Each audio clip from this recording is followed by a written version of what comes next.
Fans shouldn't castigate most of your team when they are not winning at home. It talked about fatigue and the fact that players have to travel as much as 15 hours. Give an example with his own team. That's the hours they have to be on the road and they have to play a game. And this weekend on Sunday, all of them also are playing. Now, he talked about fatigue and all that. That's what our concerns is when people talk about, having away victory, especially in midweek games. Weekends, sometimes it does happen. But the weeks that they play midweek games, check the result. The scoreline are not heavy, and most of them get to lose games and all that. I mean, is this what's actually affecting a team like Rivers United? Because they played at home, it was goalless, and now they're going away from home now. Yes. Because the game they played before was an away game, and they came home, they were fatigued. They were tired, and then they're going away from home, and they're going to Gombe, who got a point after traveling 15 hours. Well, traveling 15 hours, yes, fatigue is part of the problem, but I always insist, and I will always tell the coaching crew and the technical members of the team that, look, you have 30 players, and your recruitment regime must be very, very... has to be on point. Yes, it has to be. It has to be excellent. Excellent. It has to be. It has to be. You go to the point. Yeah. Okay. It has to be very serious, so that you have 30 players. Well, Ben, but let's be realistic. From all indications, what you're saying is you have 30 goalkeepers. Okay. You have 27 on-field players. Yeah. Everybody all can of them replace will the have other. to be good. They have to be good. The point if you use sentiment, however, yes, fatigue can also come in, can set in. But going by the preparation of Rivers United, going to Spain, the money that has been spent on the team, and all that. Right now. I mean, if you are preparing, it's even annoying that they couldn't make it to the next stage of the Champions League. So you don't give me excuses for that, because the Rivers State government prepared this team so well.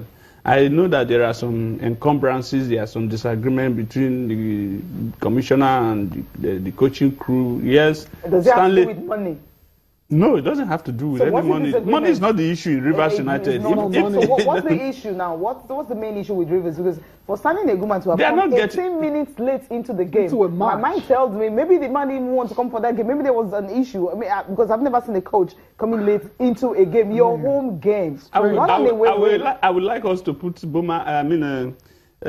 Sammy Wejia on the spot on this issue. Okay, however, I know that there are internal issues, between inside the team, and I think that it is not too good to start revealing everything. But look, Eguma is not a bad coach. So he's going to get fired. Okay. Is that what you think? Well, I don't think he will be fired, but there are serious disagreements that might consume him. You know, when Big Boss Stephen Keshi was there, they said, they get your head off. He said, no, you can't take off my head. You can take your job, but leave my head alone. Before we move on from the NPFL, Cecilia, quickly, MFM, top of the log, they traveled to play Nassau United. And interestingly, I saw them on my way, traveling. I don't know. I just saw them in the bus going. I don't know whether they're going to Nassau for that game. You think they can come out of that particular... They're traveling, Tayo. Where is it they're going to? The game is on Sunday. Perhaps.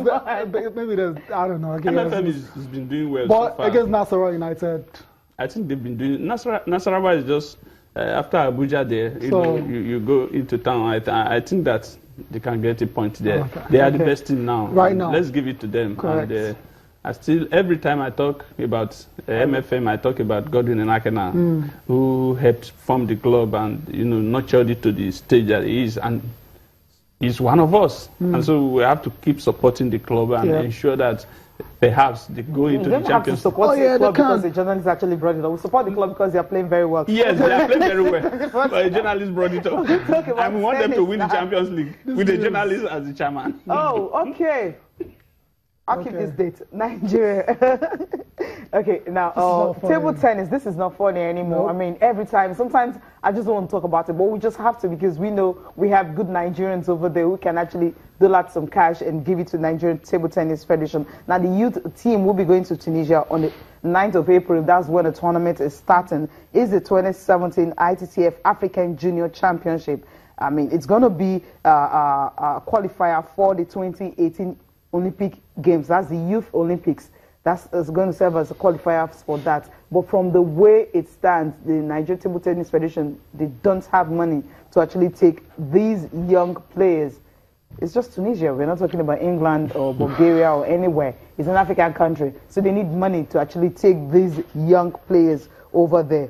You know, when you have big stars and all that trying to help these kids, Funka Shanaki was in Lagos the last time, you know, trying to actually, having a clinic and coaching clinic for some of these young players and all that. And also the fact that these players are the ones who can take over from the likes of her and Aruna Quadri and all that. And if they don't have this exposure, it's obviously going to be difficult. So they're actually in danger of not attending this particular tournament. I mean, Ben, what can you say about this? Today is March the 31st. The competition starts April the 9th. And right now, it doesn't look like Team Nigeria will go to Tunisia for that particular championship. I mean, why do we have to talk about this every day? It's annoying. It's very frustrating. And that's why we always tell the sports ministry that, when you are putting people in positions, when elections are on, can you just let it be, so that people who can attract corporate sponsorship. Table tennis is one of our strongest points, at least in Africa and in the Commonwealth. Yes. I think we are top notch. Even in the world, we are in the top 50 in table tennis. Yeah. And so that is one of the strongest points that we have in sports.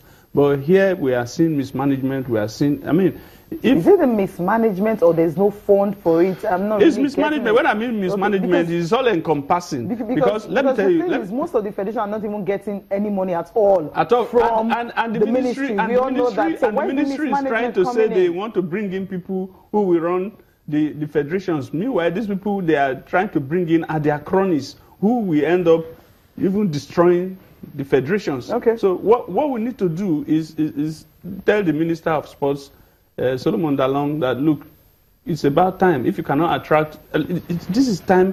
It's one of our strongest. Yeah, and the foundation as well. It's the foundation, and you mentioned Quadri, the Atandamusas of this world, and all the rest. Nigeria is known. Apart from Egypt, I think Nigeria is the biggest in Africa, table tennis no doubt. Nation in Africa. No doubt. Okay. So we will have to wake up to the reality that look, the minister should give us money to go to this championship. Definitely. 9 days away is barely a week, and here we are talking. And before you know it, she says he wants to put people he likes in the federation. I don't think that is right. Meanwhile, he's not supporting those who are there now. When we come back, we'll get to listen to Asevenga, how prepared they are for the game against Manchester City, and also look at the papers.